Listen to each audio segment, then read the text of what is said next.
Welcome back to Real Shift. This is my Westworld Season 3, Episode 6 recap and review. If you like what you're hearing, please, as always, like, comment, share, subscribe to the channel, hit the bell for notifications.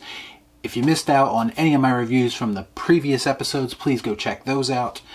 Without further ado, I'm going to get right into it because a lot happened in this episode. In typical Westworld fashion, they answered a lot of questions, they gave us more questions that need to be answered, and we're all just super confused by the end of it. But we enjoy it because if you're into Westworld like I am, there's pretty much nothing they can do to turn you off at this point.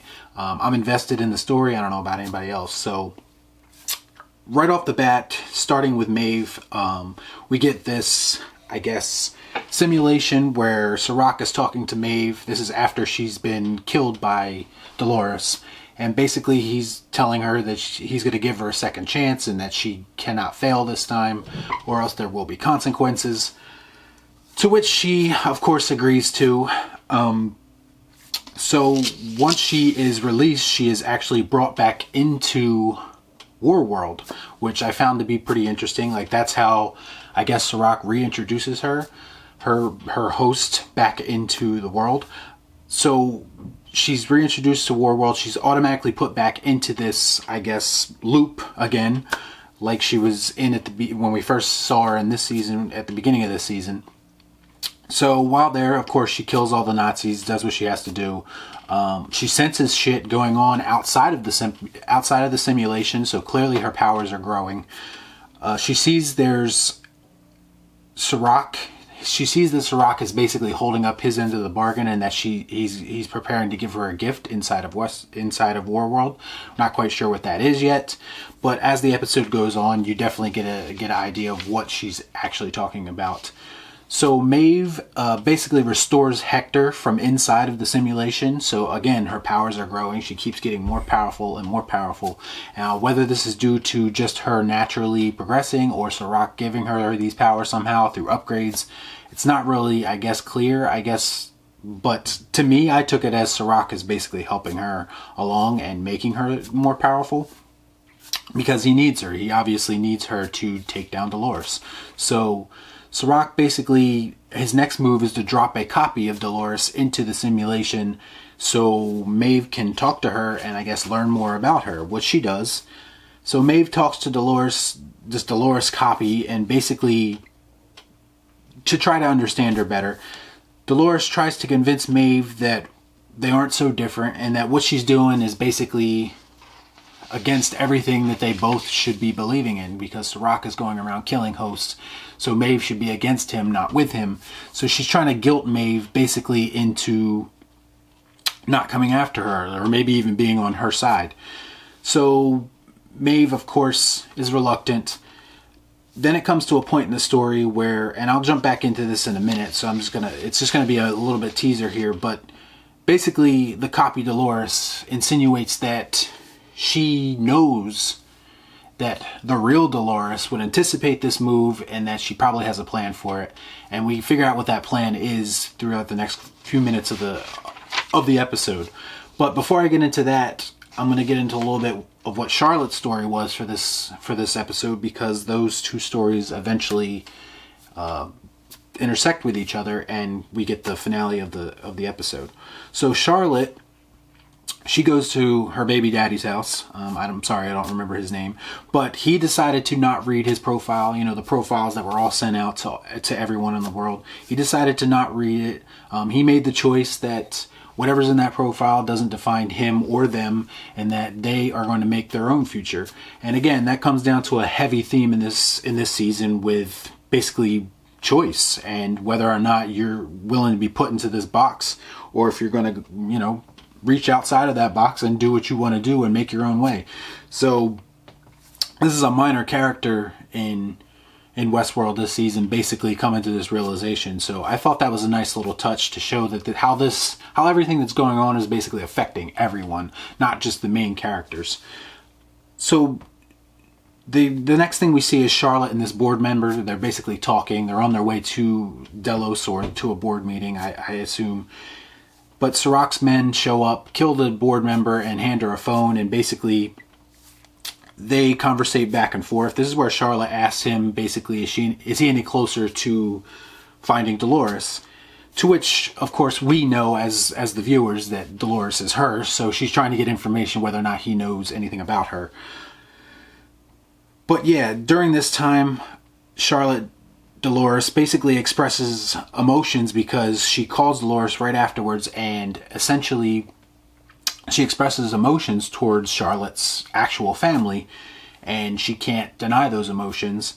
And basically Charlotte says that they're there, and she feels herself basically drifting away from Dolores, which I thought was pretty interesting, how the real version of Charlotte is now creeping in on the host version of Charlotte, or the host version of Charlotte, aka Dolores. So I thought that was like a nice little interesting wrinkle that they're putting into the story for Charlotte, for sure. Charlotte goes on to basically, she eventually ends up at Delos. This is where Serac calls everybody into the boardroom and basically orders every Delos employee to be, I guess, checked or tested to see if they're a host, because he's under the impression that there is a host walking among them in Delos, which we of course know is Charlotte, but he's attempting to figure out who exactly that is. So of course Charlotte is now in a sticky situation because she's trapped in the building and they're looking for her, and she has to do what she has to do to try to get out of the situation. And one of the things she does is, because I guess Serac is destroying all the hosts that are in the building and all the information, she's attempting to back up that information to steal it or smuggle it out, essentially. And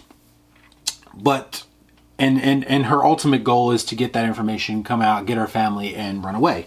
So, but right before she leaves, she calls her family, and this is apparently what tips off Serac to who she really is, because I guess he's monitoring everything in the building, and basically he figures out that Charlotte is in fact Dolores, because the real Charlotte would have never called her family in that situation. So again, it comes down to another interesting theme that they've been introducing in this season, and that's that the hosts are sometimes more human than actual human beings, which I thought was pretty interesting that she reacted that way, even though real real Charlotte would never act that way. And that's what basically tips off Serac, and he comes to the realization that she is actually Dolores, a Dolores clone. So this is where Charlotte, in an attempt to get out of the office, basically has this device that poisons everyone in the room. And she attempts to shoot Serac, but Serac isn't actually there. It's a hologram of him. So another swerve there with the whole hologram thing. They've done that a couple times this season.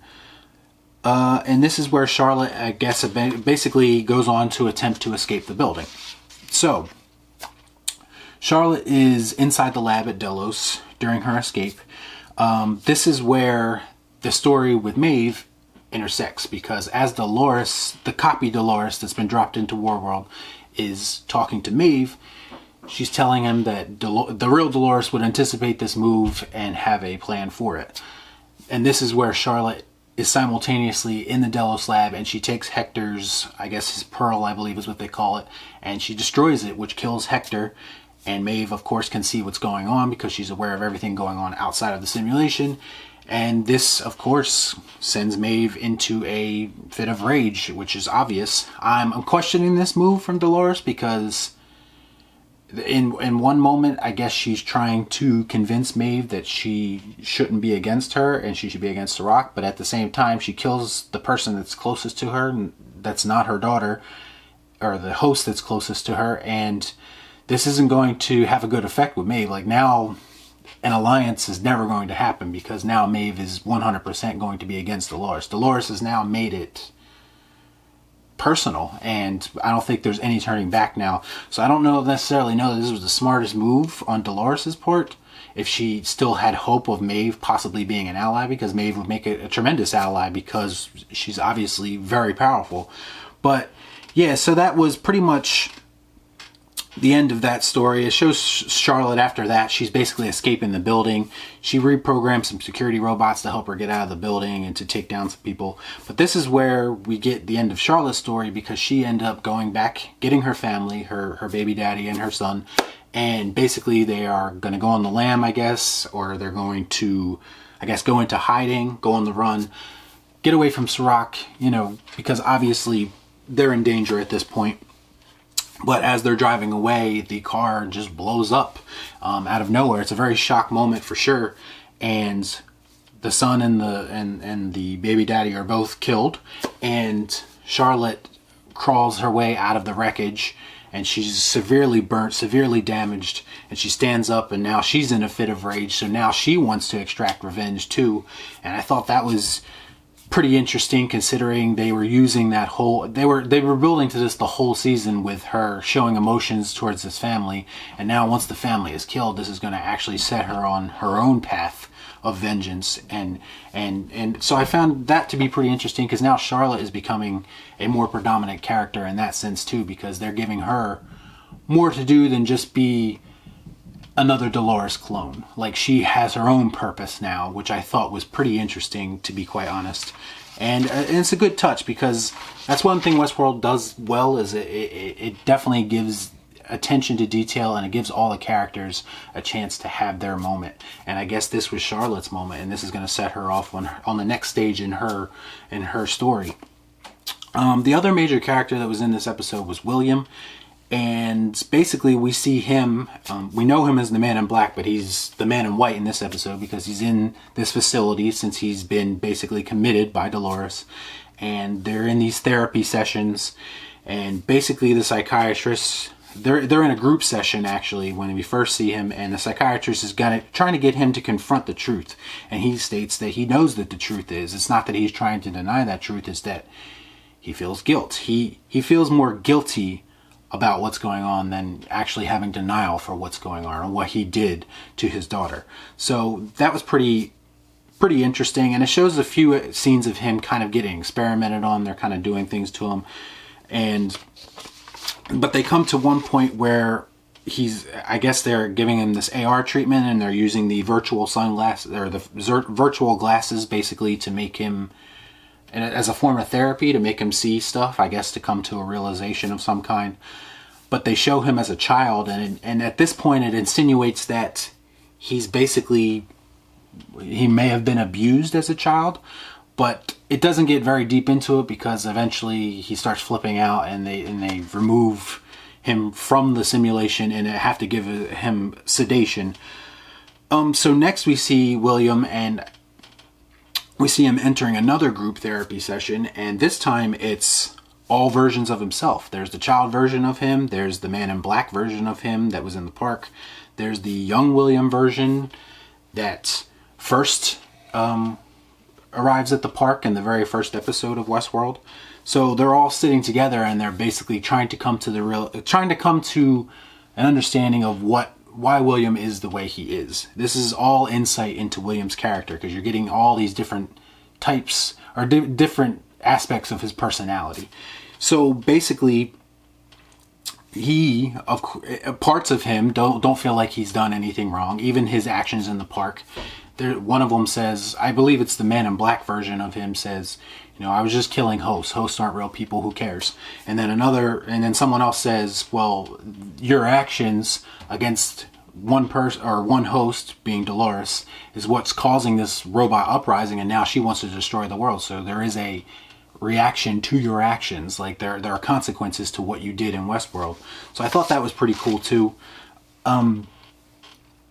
As the therapy goes on, we get to the root of why William is the way he is. That's the ultimate goal, I guess, with this. So we get another childhood flashback, and it's basically his father chastising him about getting in a fight at school, and William clearly wanted to do more damage to the kid than what he did. And this gives you the idea that maybe his father wasn't the problem, maybe it was William the whole time. So basically it's basically insinuating that William is destined to be this way. He's just a violent person, and he's had these feelings inside of him for his whole life, and he wants to act on them, and he used Westworld to do that. So it comes up again with the whole question of, did William choose this path, or was he always destined to be on this path? And he has a perfect response for it, and he says, if you can't tell, then what does it matter? And I thought that was pretty appropriate for his character. It doesn't really matter to him. It is what it is. He is what he is. But he comes to the realization at that moment what he needs to do. And what he decides that he needs to do is he kills every version of himself in that room, which is a pretty awesome scene, to be quite honest, because it cuts away to another character, and when it comes back, most of the versions of him are already laid out, and he's kind of putting the nail in the coffin of the final one as he's beating him. And it's the younger version of him, the one that first came to Westworld. And yeah, he's coming to the realization basically that this is going to metaphorically free him, I guess, of all of his guilt, all of his second guessing of himself. He comes to realization somehow, and this is his words, that he's the good guy. Like, in his mind, he's the good guy. He's doing what he needs to do. Like, this is who he really is. He finally knows who he is, and now he can be that person and move on with his life. And it's just about accepting who you really are, I guess. And he comes to that realization in this episode. But this is where it takes a little bit of a turn, because someone removes his glasses. So it's revealed that this whole thing was a simulation or some kind of therapy to, I guess, get him to realize who he really is, which he does. And it's Bernard. And apparently Bernard has entered that facility wherever he is. He's removed his glasses. And apparently William was left there by doctors. There was some kind of chaos. I'm assuming it's related to when all the data was released to all the humans in the world, and I guess there was some kind of chaos, and I guess the doctors left him in this simulation and forgot about him, which is pretty crazy to think about. Like, how long was he in that simulation? Can't be good for your psyche, but we've obviously seen that he doesn't have the most stable psyche to begin with. But yeah, it's Bernard who actually releases him from this, and there's no telling how long he was in the simulation, but now Bernard and William are, I guess, paired up, for at least momentarily during this season. I did find it kind of weird. I don't know if they explained how exactly or why Bernard was in that facility or why he was there. I did find it kind of weird. I guess maybe he was looking for him. I don't know. Maybe we'll get more insight into that in the next episode. But that's pretty much all the stuff that happened. I tried to pack a lot. I know it's a lot of information, but that's what Westworld does. It gives you a lot of information all at once. But yeah, overall, I really enjoyed this episode. We got a lot of insight into William. We got more insight into the whole idea that this season is trying to put forward about how are things chosen, or are you predetermined to end up a certain way? Like, can you make your own way, or is it is the way it is and that's how you're going to end up? So we get a lot more of all of that, and I'm thoroughly enjoying season 3 so far. I know it's getting close to the end. This is episode 6. I think there's 8, but I'm not really sure. I guess we'll find out. But so far, I'm really loving it. I haven't really had a complaint all this season. Let me know what you guys think about it, though, in the comments down below. Did you enjoy it, or do you hate it? What's going on? I like to know, because sometimes I get mixed reactions on Westworld, and I really like to know what everyone's thinking, and it's a good show to start a conversation on, for sure. So yeah, let me know about what you guys thought about it in the comments down below. As always, please like, comment, share, subscribe to the channel, hit the bell for notifications, and we'll see you next time right here on Real Shift for another Westworld review. Talk to you later. Thanks for watching.